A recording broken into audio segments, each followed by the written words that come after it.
Antara sholawat yang senang itu sholawatnya Habib Ali Al-Habsyi yang ngarang Simtudur. Kalau beliau baca sholawat itu sholatan yattasilu biha ruhul musolli alaihi bi fayam basitu fi qalbi sirru nuri ta'alluqi bi wa hubbi wa yuktabu biha bi inayatillahi ta'ala fi hisbi. Jadi dia baca sholawat itu, ya Allah berikan sholawat kepada kekasihmu Muhammad. Dengan sholawat ini rohnya saya, musolli itu rohnya saya yang membaca sholawat, bisa sambung dengan rohnya Rasulullah. Dan setelah sambung saya terhitung sebagai orang yang mencintai Rasulullah. Dan saya berharap dari cinta itu saya tertulis sebagai umatnya. Nah, aku kan enggak mau sholawat itu mah. Saya termasuk orang yang enggak saya loh ya. Tapi ya tetap baik dibanding nganggo primbon ya satu sholawatan ya. Tapi boleh punya etika lah dengan Rasulullah itu. Kalau dongo nyifati Nabi yang banyak ya baru keinginan. Kan banyak tuh sholawat yang seperti yang saya misalnya di kitabnya Sayyid Muhammad ada Allahumma sholli ala sayyidina Muhammad nuri kalam alladzi. Wah nyifati Nabi itu sampai panjang lebar baru menceritakan hajatnya. Kalau kamu kan enggak nyifati Nabi basa-basi mau sidik kan. Malah kadang orang sholli ala Muhammad kok ala Muhammad muni sayyidina aja disoal. Misalnya terus dari kutungannya panjang. Saya termasuk yang enggak setuju karena itu menurut saya kurang etika. Makanya Rasulullah itu kalau berdoa kalau sudah nyifati Allah, coba tak beri satu contoh saja doanya Nabi. Alhamdulillahi hamdan yuwafi ni'amahu wa yukafi'u mazidah ya rabbana lakal hamdu kama yanbaghi li jalali wajhika 'azimi sultanik la nuhsi thana'an 'alaika anta kama asnaita 'ala nafsik. Itu sudah berapa itu nyifati Nabi? Itu belum doanya tuh. Nah kamu kan enggak Allahumma alhamdulillahirabbil alamin Allahumma ya Allah di hajati sus gremeng itu seramu tuh kan dan gak bakat wali nanti kula iku sisen dene kula wis sering ngamini dongane wong ngono tapi ning atiku amin maksudnya amin barno mawon Gusti nanti aku amin tapi amin ku barno mawon Gusti wong ora jelas betul. Jadi aku muni amin tapi amin barno maksudnya ya Allah barno amin maksudnya. Jadi karena tadi setahu saya doanya para nabi, para wali itu memang seperti itu. Ya coba itulah doa tadi aja yang saya sebut itu berapa kalimatnya? Apa? Alhamdulillah hamdan yuwafi ni'amahu wa yukafi'u mazidah ya rabbana lakal hamdu kama yanbaghi li jalali wajhika 'azimi sultanik la nuhsi thana'an 'alaika anta kama asnaita 'ala. Enggak terhitung pujian saya kepada engkau sebanyak engkau memuji pada diri engkau sendiri. Allahumma inni a'udzu biridhoka min sakhatika fi mu'afatika min uqubatika wa bika minka. Allahumma sholli bi haqqi jabarutika wa bi khawfika. Kan panjang sekali doanya wali-wali itu, tapi semuanya mensifati Allah. Bahkan banyak yang kemudian lupa enggak doa. Coba haji, doa haji itu coba. Labbaik Allahumma labbaik la syarika lak innal hamda wa ni'mata laka wal mulka la syarika lak wa ni'mat. Itu kan labbaik saya siap melaksanakan perintahmu ya Allah sa'dik. Engkau yang punya pujian, engkau la syarika lak lakal. Itu malah enggak ada, jarang malah ada doanya. Itu kalimatnya talbiyah semua. Allahumma antal azil akram itu sudah seperti itu. Karena tadi al-mu'min yashghaluhu sana 'ala Allah min ayyakuna li nafsihi dzakiran. Mukmin sejati adalah sibuk memuja Allah sampai lupa jatah dirinya sendiri. Nah, kowe kan gak mujine Allah basa-basi, dongane tenan. Itu jadi makhluk aneh gitu. Jadi hubungan mbek pangeran itu wong aneh. Ya tapi jen ra bakat wali semono iku dadine semono iku. Ya tok ngono kok mari wali kakean malah gak elit. Jadi, tapi saya mohon itu di sholawat itu usahakan jumlah paling enggak jumlah sholawatnya banyak, doanya sedikit. Paling enggak misalnya kamu tidak punya kalimat yang apa baik ya mau sholawat ping 100 itu gak ada salah biar guling-gilingan apa kita menyebut kekasihnya Allah lebih banyak ketimbang kita menyebut hajat kita sendiri ya gitulah. Paling enggak punya etika seperti itu ya. Kalau kamu enggak punya segot-segot sing keren, bacalah sholawat berapa 100 terus cerita awam Gusti utang kula kathah. Mungkin ra jawab wis roh ngono sae. Tapi kan kita menyebut kekasihnya sampai 100, nyebut utang bisa. No cowok nyebut kekasih bisa, nyebut utangnya 1. Berarti yang sampean ditakoki pangeran, kowe nyebut kekasihku piro pisan, nyebut utang 100 dasar rayu utang ngono-ngono. Ya ada, saya termasuk orang yang nggak setuju tadi. Jadi kalau redaksi sholawat cari yang mujinya Nabi lebih lebih banyak, karena itu nanti lebih diridhoi Allah Taala. Coba Allah sendiri kalau nyebut nabinya itu hitung saja. Laqad ja'akum rasulun min anfusikum. Jadi rasulun min anfusikum, seorang rasul yang sejenis dengan kamu. Terus azizun, orangnya sangat terhormat. Alaihi ma'anitum, rasul ini siap menanggung apa yang kalian tidak mampu. Kowe ra bakat mlebu swarga baru kaya syafaate Nabi akhirnya mlebu swarga. Kowe ra kelar korban, Nabi tahu mengorbankan kita semua. Dokha Rasulullah bikab ini terus hada an ahli wa hada amman lam yutokhi min mati jenis alihima anittum, Nabi menanggung apa yang kalian berat. Azizun, Nabi itu ali, terus harisun alikum, Nabi sangat berkomitmen menyelamatkan kalian. Haris itu keinginan yang berlebihan, itu jenis apa? Haris, kayak kuno namanya nih ngungseng, keinginan yang over. Nabi itu sangat berkeinginan kita ini maslahat. Terus bil mu'minina raufur, Allah yang super saja kalau nyebut nabinya nyifati sebanyak itu. Ada ayat lagi misalnya, Rabbana wab'ats fihim rasulam minhum yatlu alaihim ayatika. Muhammad itu siapa? Seorang rasul yang membacakan ayat-ayat Allah. Wa yu'allimuhum, seorang rasul yang mengajari mereka alkitab wal hikmah. Wa yuzakkihim, seorang rasul yang membersihkan akhlak-akhlak kita. Jadi artinya Allah punya tradisi kalau nyifati rasul itu banyak.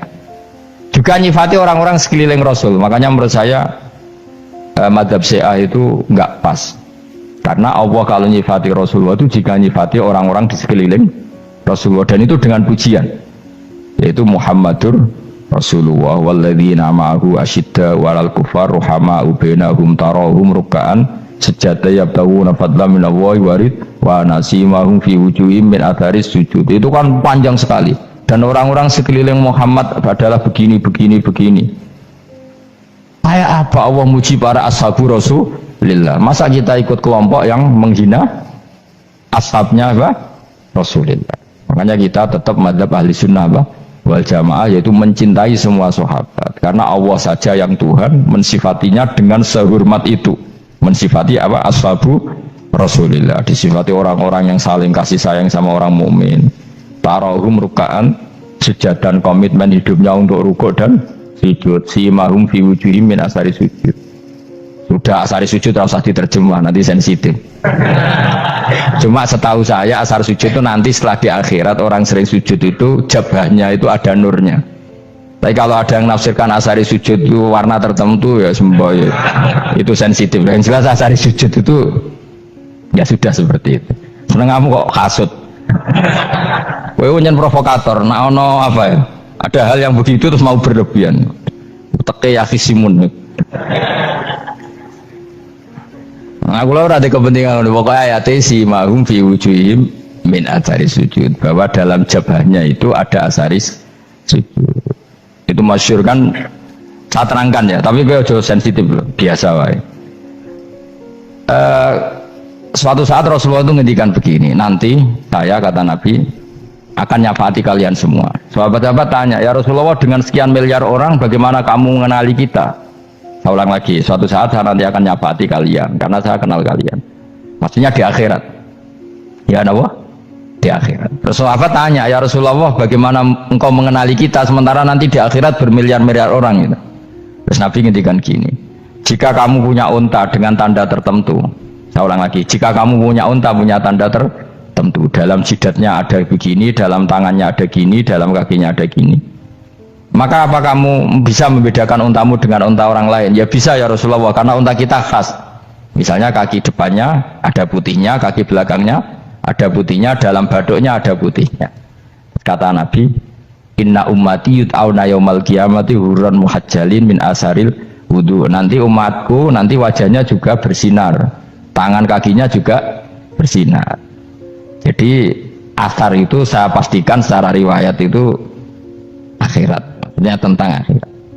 Tapi bahwa yang di dunia ada yang memulai asar itu ya monggo mawon. Loh itu bagus kan, artinya ekspresi percepatan. Ndak apa-apa lho daripada kok kowe ora jelas ini gitu. Maksudnya ya orang ngetok ya panjang jarang sujud tenan. Wes ora usah sensitif tapi yang jelas ya nanti. Ya sampean kiamat ruang samu. Nanti hisab itu nanti kalau hitung hanya sekitar 3 jam. Hisabnya sak dunia itu hanya sekitar karena malaikat tuh tidak kesulitan sama sekali. Pak Warai ya, ini nggak akan salah saya dalam hal ini karena riwayatnya sahihah. Kenapa hisab itu hanya butuh rubu'un nahar, 1/4 dari siang enggak? Anggap saja siang itu 6 jam atau 12 jam itu aja terserah. Kalau 12 paruhnya kan 6 ya. Seperti 1/4-nya berarti 3. Itu gini.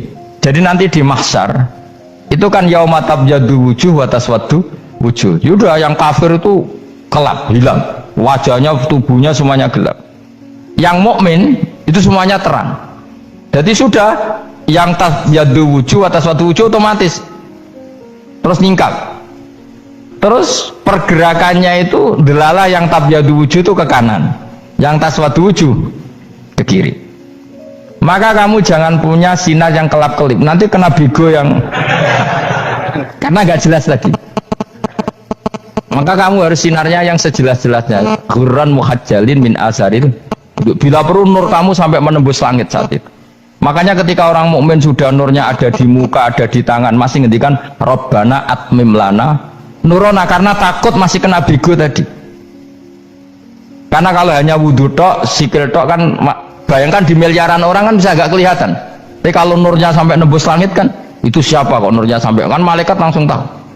Lane hafal Quran alim kan insya Allah nurnya itu. Sama zaman itu masih berdoa Rabbana atmim lana sempurnakan nur kami. Karena nanti identifikasi malaikat berdasar tadi kalau ada nur berarti diletakkan ashabal yamin, kalau nggak ada nur ashabal shimal. Nah malaikat yang dibawa bigo itu kira-kira detail nggak? Dugaan saya kalau kelap-kelip pasti kena simal. Wah ini partai kiri mesti kan. Pemenang yang wudhunya mau dulet sirah tok sidik. Karena anak madhab Syafi'i.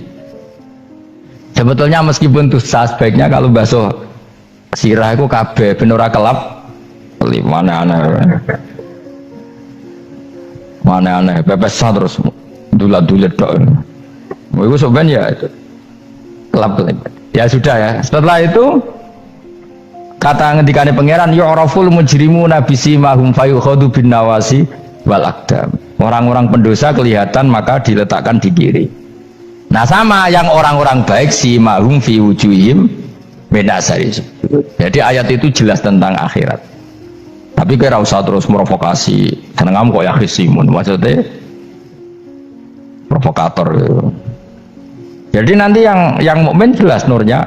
Lah nur ini nanti dengan kadar iman kamu, perilaku kamu. Ada yang kelap-kelip, ada yang. Nah, yang kelap-kelip ini orang kena bigo itu tadi.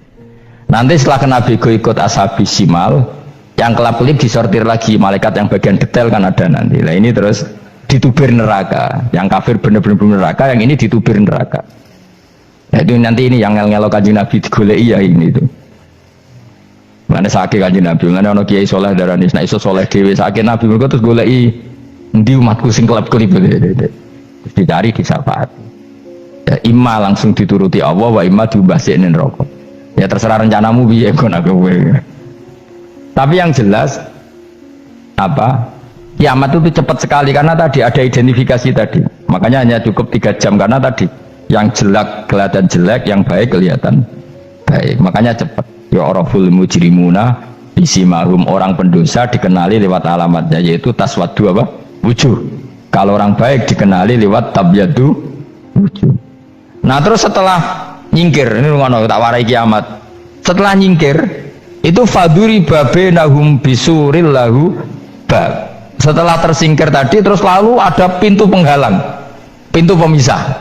Nah pintu pemisah tadi yang sisi kanan langsung jadi surga, yang sisi kiri jadi neraka. Itu disebut faduri babenahum bisurillahu bab batinu fi rahmatu wa dhahiruhu min kibalihil adab. Yang pintu arah kanan otomatis wilayah surga, yang pintu kiri otomatis wilayah neraka. Nah problemnya ketika penutupan pintu itu yang kelap-kelip itu katut kemana ini yang makanya kamu jangan malok partai yang apa kelap-kelip yang nggak jelas itu koalisi kemana ya. Kalau partai besar kan iso nyalon presiden, partai kecil ini kan ikut mana ini kan? Sing sak ngisore 1%, 2% ini kan repot. Loh, coba misalnya nur kamu 2%, berarti gelap kamu kan 98%. Kira-kira malaikat mengkategorikan kemana coba? Ayo jawab. Gelap. Loh, kode semangat.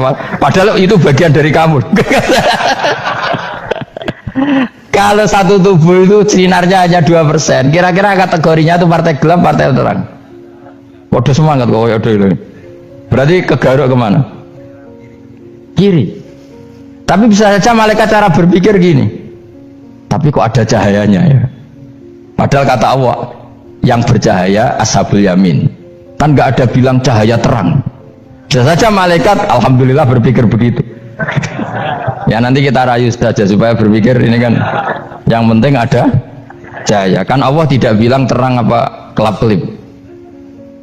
Ya mungkin saja asal ada cahaya dikategorikan lahu nur, punya apa? Nur. Tapi yang jelas saat itu pun yang sudah punya cahaya masih berdoa Rabbana atsmim lana nurona, ya Allah saya mohon sekali nur-nur kami sempurna. Jadi ini saya bantu teman-teman yang hafid-hafid supaya tahu maknanya ya, dan yang nggak hafid ya dengar ya. Kalau nur itu penting, makanya Nabi itu kayak apa? Nabi itu orang super itu kalau ngendikan wa maj'al min fawqi nuran wa min tahti nuran wa an yamini nuran wa an simali nuran, sampai terakhir Nabi masih mendoa untuk dirinya waj'al li nuran, dan semua tubuh saya jadi nur. Saya Nabi sudah gitu, ya Allah jadikan sisi depanku nur, belakang kami nur, kanan nur, kiri nur, terakhir itu apa? Waj'alni nuron, dan doa semoga semua tubuh saya jadi itu termasuk doa yang sering saya baca.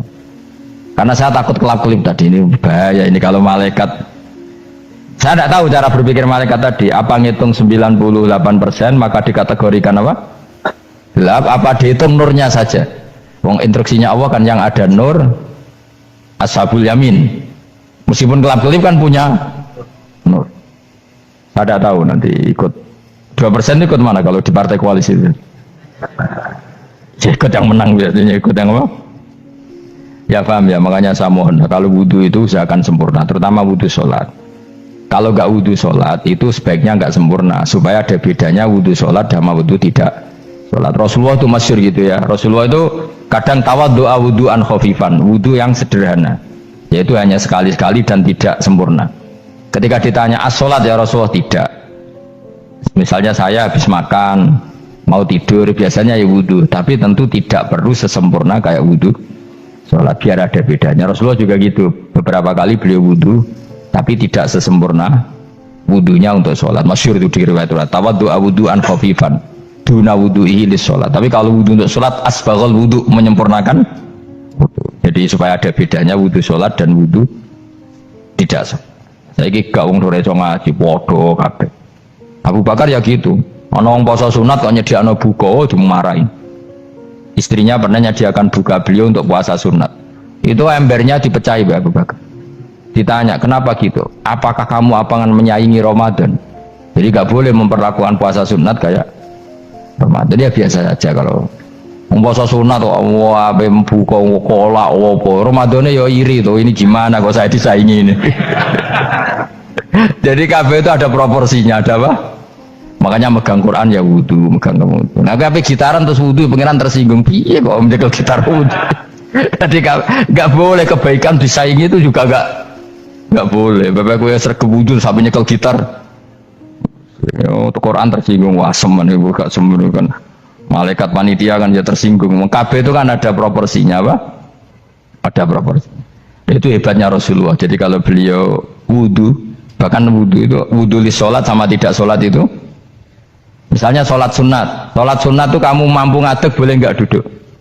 Boleh. Kalau sholat fardu nggak boleh, biar ada bedanya. Fardu itu spesial, nggak boleh, harus berdiri. Kalau sunat pun harus berdiri. Fardu tersinggung, iya sunat kok nyaingi aku kan gitu kayak. Ya makanya sholat fardu wajib berdiri ya, sholat sunat boleh duduk meskipun mampu loh ya. Nggak boleh sama, sholat sunat pun harus berdiri, berarti ada sunat menyaingi fardu. Ya jelas ya, jadi aturan main itu harus jelas, nggak boleh. Makanya Abu Bakar itu nggak mau kalau ada orang puasa sunat kemudian apa? Abdullah bin Mas'ud lebih parah. Dia itu tukang nyuwepeng orang yang selalu sholat duha. Makanya saya itu duha itu jarang, karena takut kena sweepingnya siapa? Abdullah bin Mas'ud. Itu ada orang khusyuk tiap hari duha, di sweeping sama dia. Apakah kamu menjadikan sholat ini jadi fardu? Kok mbok lakoni bedino? Awas nampak lakoni bedino. Di era akhir duha dilakoni bedino. Perkara ini butuh duit. Itu kalau zaman Abdul Mas'ud kena sweeping apa? Karena berarti menandingi fardu. Yes, biar usah anut ilmu ku bahaya itu di sensitif. Cuma ini kan ilmu tetap tak utarakan. Biar kamu tahu, nggak boleh fardu disaingi itu nggak. Coba kan banyak ketentuannya tadi. Contoh paling gampang itu apa? Kalau sholat fardu boleh, nggak boleh apa? Duduk. Sholat sunat boleh duduk. Sholat sunat boleh di kendaraan sesuai jalannya kendaraan. Ainama tawajjahat bi rohilatu. Kalau sholat fardu, kalau kamu naik unta harus turun untuk memastikan di kiblat. Jadi banyak sholat sunat kamu dalam keadaan najis sudah tidak boleh dilakukan. Kalau sholat fardu, karena saking pentingnya fardu, meskipun dalam keadaan najis tidak menemukan alat sesuci harus tetap sholat. Jadinya sholat dihormatil waktu, karena nggak boleh fardu ditinggalkan. Meskipun nanti harus iadah, karena nggak boleh mengalahkan fardu meskipun itu oleh najis. Jadi misalnya kamu pergi hanya bawa satu celana, kemudian di terminal atau apa kena najis, kena uyah sampean misalnya, kamu harus tetap wudu dan sholat, karena nggak boleh fardu ditinggalkan meskipun nanti harus iadah, karena sholat kamu tidak sempurna. Dalam keadaan celana kamu najis boleh nggak sholat sunat? Oh nggak boleh, karena kalau fardu itu darurat, memang suatu yang harus maka dilakukan. Tapi kalau kamu dalam keadaan nggak suci nggak boleh melakukan sholat apa? Sunat, karena fardu itu spesial apa? Spesial. Bon kula terusno ya. Wamtazil yauma ayyuhal mujrimun. Ya, jadi orang mujrimun harus terpisah dari orang apa? Mukmin. Dan yang keharusan itu ketika di surga. Tapi kalau di dunia ya boleh muamalah boleh. Ya muamalah yang halal maksudnya.